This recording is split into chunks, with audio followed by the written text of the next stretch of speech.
4 महिन्यांच्या विश्रामासाठी भगवंत निघतात तेव्हा प्रत्येक मराठी मन उचंबळून येतं.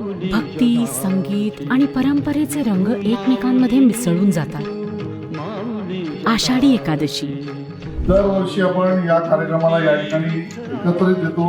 मूळ आपली संस्कृती, आपली श्रद्धा, आपली निष्ठा या आपल्या ज्या काही मनात असतात त्या ठिकाणी पुन्हा एकदा डोकावून स्वतःला बघतो. या द्वंद्वामध्ये जिंकणारा शब्द कुठला उच्चारला तर सगळं गणित सोपं होणार आहे.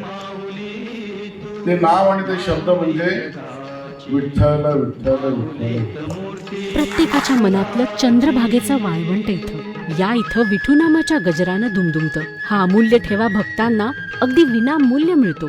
हा फक्त तुमच्या मनात तो भक्तिभाव आणि संगीताची गोडी असायला हवी. परंपरा आणि संस्कृतीचं जतन करूया. आपला आशिष आहे ना.